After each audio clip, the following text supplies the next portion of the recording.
Assalamualaikum warahmatullahi taala wabarakatuh dan selamat sejahtera semua. Pada sesi kali ini, topik tata bahasa yang kita akan sentuh adalah berkaitan dengan uslubul itsbat wan nafyi wan nahi. So ini adalah topik tata bahasa yang kita akan pelajari di dalam unit kelima Asas Bahasa Arab tahap 3. Okey. Jadi uslub di dalam bahasa Melayu kita boleh fahami sebagai gaya bahasa. Jadi, kita boleh katakan gaya bahasa isbat, gaya bahasa nafi dan gaya bahasa tegahan. Sebelum kita masuk lebih lanjut tentang uslub isbat wan nafi wan nahyi di dalam bahasa Arab ini, rasanya saya perlu berikan contoh di dalam bahasa Melayu terlebih dahulu supaya memudahkan kefahaman kamu semua. Gaya bahasa isbat ini, contohnya bila saya katakan saya belajar bahasa Arab. Itu gaya bahasa isbat. Saya belajar bahasa Arab. Ini adalah satu bentuk gaya bahasa penyataan, pemberitahuan, pemakluman dan penetapan. Itu gaya bahasa isbat. Saya belajar bahasa Arab. Manakala gaya bahasa nafi pula ada elemen ataupun unsur penafian. So contohnya dalam bahasa Melayu saya kata saya tidak belajar bahasa Arab. Nampak? Saya tidak belajar bahasa Arab. So ada unsur penafian di situ. Itu kita kata gaya bahasa nafi.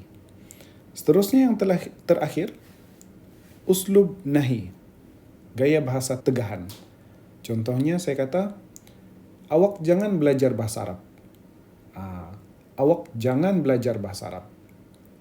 Itu adalah gaya bahasa nahi ataupun uslub nahi. Kerana ada elemen ataupun unsur penegahan daripada melakukan sesuatu. Okey, sekarang kita akan tengok pula bagaimana hendak membina ayat uslub isbat, uslub nafi dan uslub nahi. So, untuk kita memahami cara untuk membina ayat uslub isbat, uslub nafi dan nahi ini, kamu perlulah terlebih dahulu mempunyai kefahaman yang baik, menguasai dengan baik tajuk fi'il mudhari'.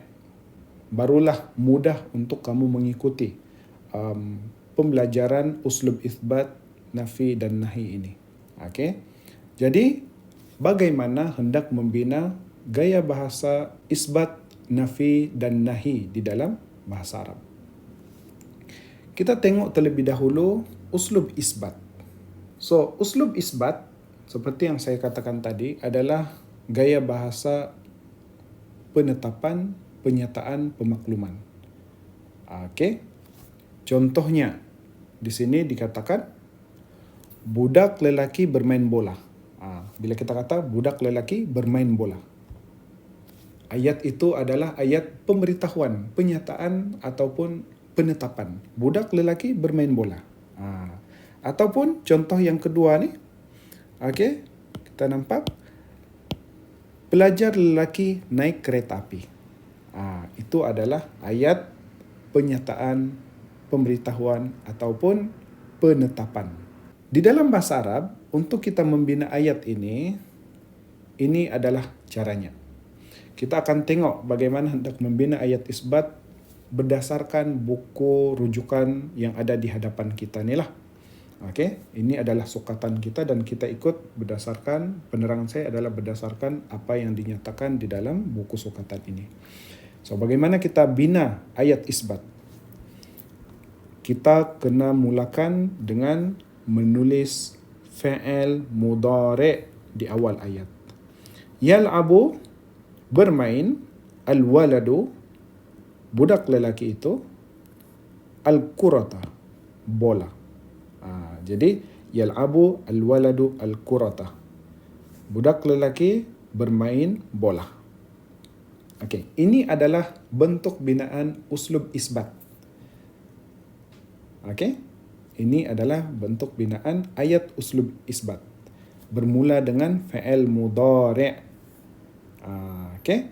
So itulah sebab kamu perlu fahami fi'il mudhari' itu dengan baik, dan perlu juga menguasai kalau boleh bagaimana perubahan bentuk binaan fi'il mudhari' apabila fi'il tersebut bersambung dengan dhamair, kata ganti nama di dalam bahasa Arab. Ana, nahnu, huwa huma hum, hiya huma hunna, anta antum antum, anti antuma antunna.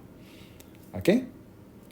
So, di dalam membina ayat isbat, di awal ayat perlu dimulakan dengan fi'il mudhari' terlebih dahulu.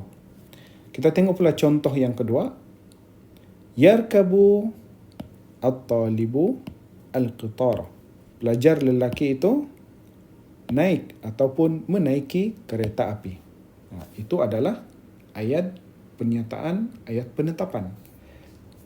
Bagaimana kita membina ayat ini di dalam bahasa Arab? Okey, di awal ayat dimulai dengan fi'il mudhari' terlebih dahulu. Okey, yarkabu fi'il mudhari', kemudian barulah diikuti at-talibu al-qitara. Pelajar lelaki itu, kemudian al-qitara kereta api. So, ini adalah bentuk ayat isbat, dimulai dengan fi'il mudhari'. Okey? Sekarang kita sudah faham bagaimana hendak membentuk ayat isbat. Sekarang kita tengok pula bagaimana kita hendak membentuk ayat nafi. Okey, ini ayat nafi. So, ayat nafi seperti yang saya terangkan sebentar tadi adalah ayat yang memiliki unsur penafian. Okey, katakanlah huruf ini belum ada di sini. Okey. So, kita akan dapat ayat yang sama kita jumpa di dalam uslub isbat. Maksudnya ayat asal adalah ayat uslub isbat. Yal'abu al-waladu al-kurata. Begitu juga yarkabu at-talibu al-qitara. So, daripada ayat isbat ini, kita akan kembangkan dia menjadi ayat nafi. Bagaimana cara dia? Cara dia adalah dengan kita menambah partikel la di hadapan ayat. Partikel la ni, dia memberi maksud tidak. So, ayat isbat tadi bunyinya adalah budak lelaki itu bermain bola. Bila kita tambah partikel la di hadapan, bunyinya akan berubah menjadi budak lelaki itu tidak bermain bola. Jadi maksud ayat di sini sudah berubah memiliki unsur penafian. Ayat isbat tadi itu adalah berbunyi budak lelaki itu bermain bola. Bila ditambah partikel la di hadapan, berubahlah maksudnya menjadi budak lelaki itu tidak bermain bola. Okey? Jadi hanya dengan kita menambah partikel la di hadapan uslub isbat, kita dapat membina uslub nafi. Maksudnya, uslub isbat adalah ayat asal. Daripada uslub isbat, ayat uslub isbat ini kita kembangkan menjadi ayat nafi ataupun uslub nafi. Macam mana cara kita kembangkan uslub isbat menjadi uslub nafi? Dengan cara kita menambah partikel la. Dengan cara kita menambah partikel la di hadapan sahaja. Sekarang kita akan tengok pula bagaimana hendak membina uslub nahi. Okey? Bagaimana hendak membina uslub nahi?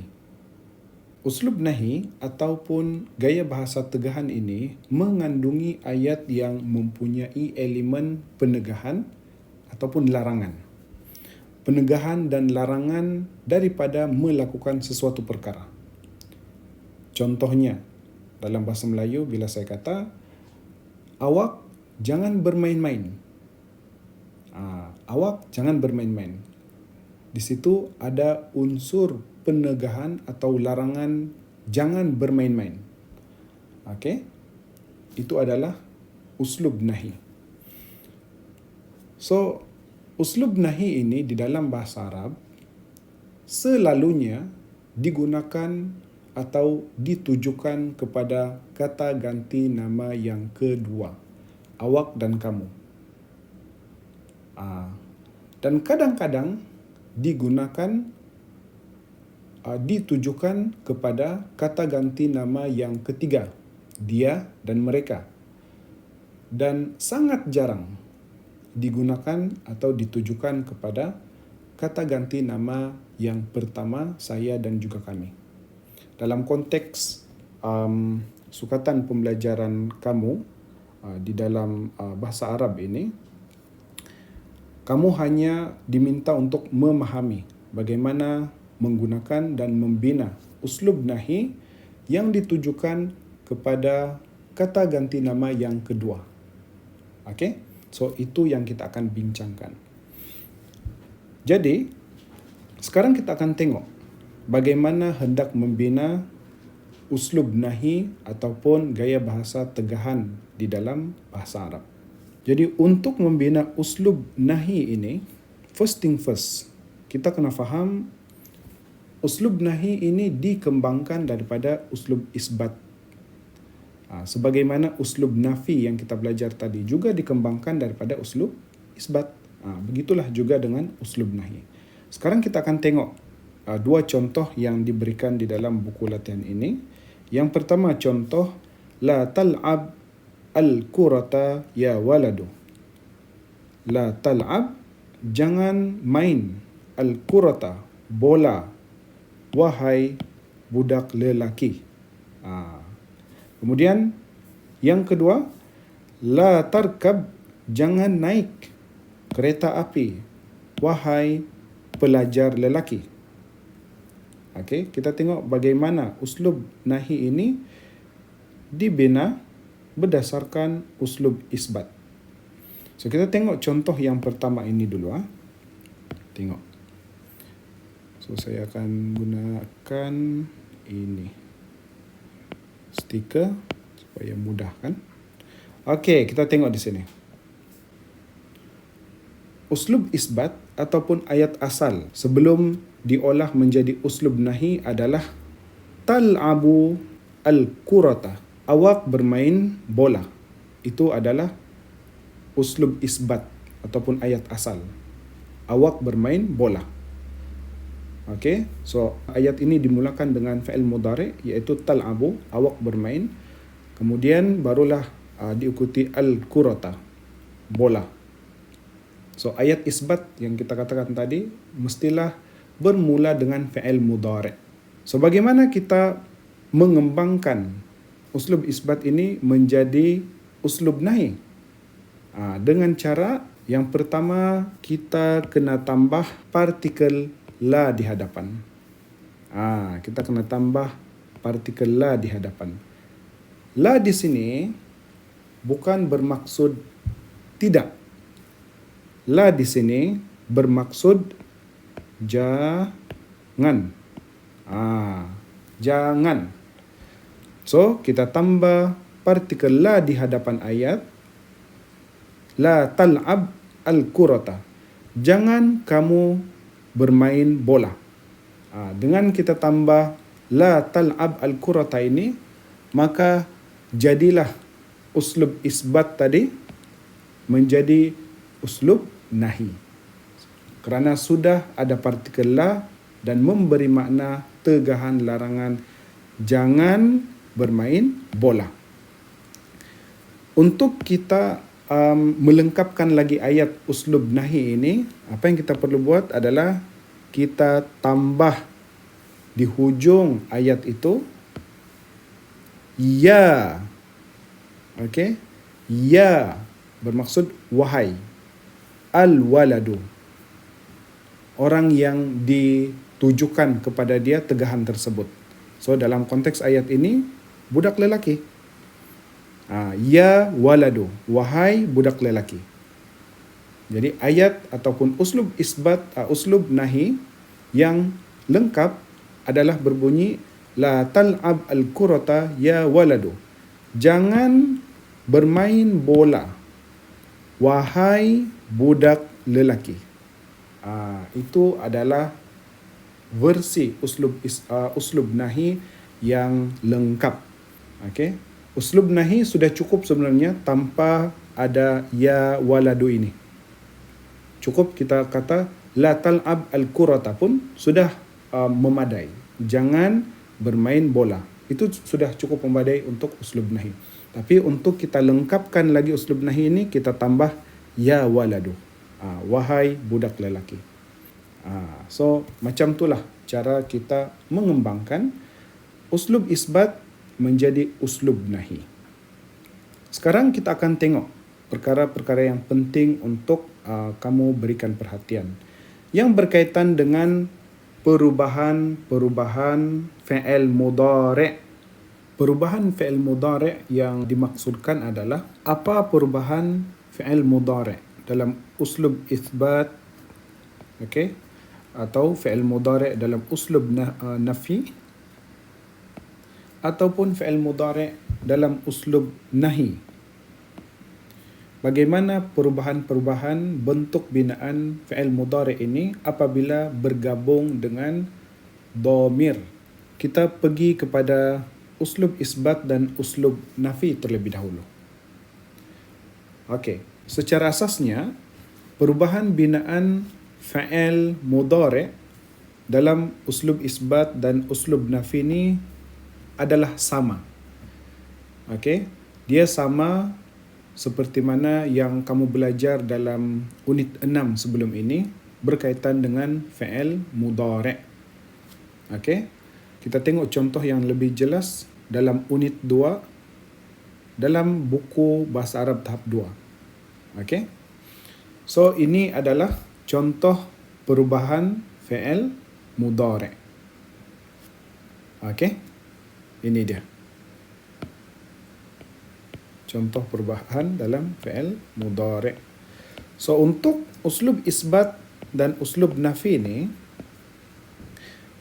ini adalah perubahan-perubahan yang berlaku pada fi'il mudhari'. Apabila fi'il mudhari' itu dia bergabung atau bersambung dengan kata ganti nama. Sama ada ana, nahnu, anta, antuma, antum sehinggalah hunna ni. Jadi ini perlu difahami dengan baiklah. Okey. Uslub isbat contohnya adrusu. Uslub nafi pula la adrusu. Maksudnya adrusu saya belajar. La adrusu saya tidak belajar. Nadrusu pula uslub isbatnya kami belajar. Uslub nafi dia tambah la di depan ni. Jadilah kami tidak belajar. Begitulah juga dengan yang lain. So ini adalah bentuk-bentuk perubahan fi'il mudhari' apabila dia bergabung dengan dhamir, sama ada di dalam uslub isbat ataupun uslub nafi. Okey. Jadi untuk perubahan fi'il mudhari' uslub isbat dan uslub nafi perubahannya adalah sama. Okey, apa yang berbeza adalah bentuk perubahan binaan fi'il mudhari' yang ada pada uslub nahi. Okey. Bentuk perubahan fi'il mudhari' dalam uslub nahi ini kita boleh lihat daripada dua aspek. Aspek yang pertama, perubahan fi'il mudhari' di dalam uslub nahi ini hanya berlaku pada fi'il mudhari' yang bergabung dengan kata ganti nama yang kedua. Okey, hanya berlaku pada fi'il mudhari' yang bergabung dengan kata ganti nama yang kedua. Seperti anta, antum, antum, anti, antuma, antunna. Okey, ini apa yang ada di dalam sukatan kamu sahaja. Okey. Seterusnya, perbezaan yang kedua adalah fi'il mudhari' yang bergabung dengan kata ganti nama yang kedua ini biasanya akan mengalami perubahan seperti ini. Tapi di dalam uslub nahi, fi'il mudhari' yang bergabung dengan kata ganti nama yang kedua ini berbeza sedikit. Apa yang berbeza ialah bentuk fi'il mudhari' di hadapan ini dikekalkan. Okey, apabila fi'il mudhari', contohnya fi'il mudhari' yadrusu ini, apabila bergabung dengan kata ganti nama kedua anta, antuma, antum, anti, antum, antuna ini, bentuk perubahan di awal ini adalah sama, dikekalkan. Tapi bentuk perubahan di hujung perkataan fi'il mudhari' itu akan diubah. Okey, ini akan diubah dan diganti dengan bentuk perubahan yang berlaku di hujung fi'il amar. Okey, masih ingat fi'il amar? So ini adalah fi'il amar yang kamu pelajari waktu semester 2 yang lalu. So bentuk fi'il mudhari' ini akan diubah dan diganti dengan bentuk perubahan yang berlaku di hujung perkataan fi'il amar, iaitu ini. Okey, diganti dengan ini. Okey, kita tengok bagaimana. Okey, so apabila fi'il mudhari' yadrusu misalnya bergabung dengan anta, ini dikekalkan. Kemudian di hujung fi'il mudhari' ini akan ditambah dengan huruf mati atau sukun pada huruf yang terakhir. Contohnya tadrusu bermaksud awak belajar. Apabila ditambah la nahya, jangan di situ, maka perubahan yang berlaku adalah la tadrus. Okey, ditukar sin itu menjadi baris sukun. Begitu juga apabila fi'il yadrusu ini bergabung dengan antumah, tadrusu ini dikekalkan, kemudian perubahan di hujung fi'il mudhari' itu diubah menjadi alif. So tadrusa ni misalnya, apabila ditambah la di hadapan, dia akan menjadi jangan kamu dua belajar. So perubahan yang berlaku, kita akan buang nun, tinggal alif. So dia akan jadi la tadrusa. Kemudian contoh lagi, fi'il yadrusu bergabung dengan kata ganti nama antum. Maka waw nun ini dibuang dan diganti kepada waw alif. So tadrusuna, kamu semua belajar. Apabila ditambah la nahya, maka bermaksud janganlah kamu semua belajar. So apa yang berlaku? Nun ini dibuang, digantikan dengan alif. So la tadrusu. Seterusnya fi'il yadrusu bergabung dengan anta, asalnya adalah ya nun. Okey, dibuang dan diganti menjadi ya mati sahaja. So contoh di sini tadrusina, ditambah la, kita buang nun, dia akan menjadi la tadrusi. Seterusnya fi'il yadrusu bergabung dengan antuma, alif nun ini dibuang, ini dikekalkan. Okey, hanya ditambah dengan alif. So contohnya la tadrusani ditambah la, iaitu jangan, maka kita akan buang nun, jadilah dia la tadrusa, jangan kamu dua belajar.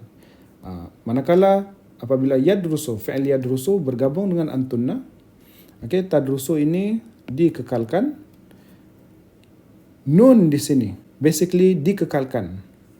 Nun ini dikekalkan dan kita akan dapat la, okey, la tadrusna. So ini dikekalkan. So itu adalah perbezaan, perubahan fi'il mudhari' di dalam uslub nahi. Okey. Seterusnya kita akan tengok contoh latihan pengukuhan untuk topik tata bahasa uslub nahi, uslub isbat, uslub nafi dan uslub nahi. Kita tengok latihan 5.8. Okey, bukan 11.8 5.8. Dalam latihan ini, kamu diminta untuk tentukan mana satu la nahiyah dan mana satu la nafiyah di dalam ayat-ayat yang diberikan ini. Saya akan bagi terjemahan setiap perkataan dan anda sila tentukan sama ada ayat itu adalah ayat uslub nafi ataupun uslub nahi. Dan perhatikan juga perubahan yang berlaku pada fi'il mudhari'. Adakah perubahan tersebut perubahan yang berlaku untuk uslub nahi ataupun perubahan yang berlaku untuk uslub nafi. Okey, kita tengok sekarang. Contoh yang diberikan, la tadkhul, jangan kamu masuk bilik ini wahai Hasan. Jadi ini adalah uslub nahi. Lam di sini adalah la nahiyah. Sekarang kita tengok soalan-soalan yang diberikan, ayat-ayat yang diberikan. Yang pertama, jangan mentaati orang-orang yang zalim. Yang kedua, lelaki itu tidak membenci kawannya. Yang ketiga, orang yang malas tidak membaca buku.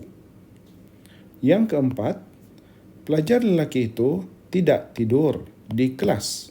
Yang kelima, qadi ataupun hakim itu tidak menyalahi ataupun melanggar hukum. Yang keenam, jangan makan di dalam kelas wahai Rosli. Yang ketujuh, jangan kamu bersahabat dengan orang-orang yang pendusta wahai manusia.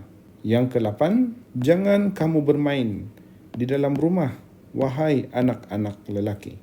Kita beralih kepada latihan 5.9. Okey. Di dalam latihan ini, kamu diminta untuk bezakan nafi, nahi dan isbat pada ayat-ayat berikut seperti dalam contoh. So contohnya, anak perempuan minum jus. Ini ayat apa? Ini adalah ayat isbat. Kita tengok ayat-ayat yang diberikan. Sila tentukan sama adakah itu ayat isbat, nafi ataupun nahi. Yang pertama, anak lelaki membaca majalah. Yang kedua, Hasan akan datang segera. Yang ketiga, janganlah awak makan dengan banyak wahai budak lelaki ataupun anak lelaki. Yang keempat, penjual menjual sayur-sayuran. Yang kelima, orang yang berusaha tidak bermain dengan banyak ataupun tidak banyak bermain. Yang keenam, janganlah awak tidur di dalam kelas wahai Zaid. Yang ketujuh, janganlah kamu lakukan perkara-perkara yang buruk wahai pelajar-pelajar. Yang ke-8, pelajar lelaki itu tidak menangguh kerjanya kepada esok hari. Okey, sekarang kita beralih kepada latihan 5.10. Okey, 5.10. Kamu diminta untuk jadikan perkataan-perkataan yang berikut ini menjadi ayat nafi ataupun ayat larangan. Yang pertama, tanzuru, awak melihat. Yang kedua, tajlisu, awak duduk. Yang ketiga, ta'kulu, awak makan. Yang keempat, tal'abu, awak main. Yang kelima, tadhhabu, awak jalan.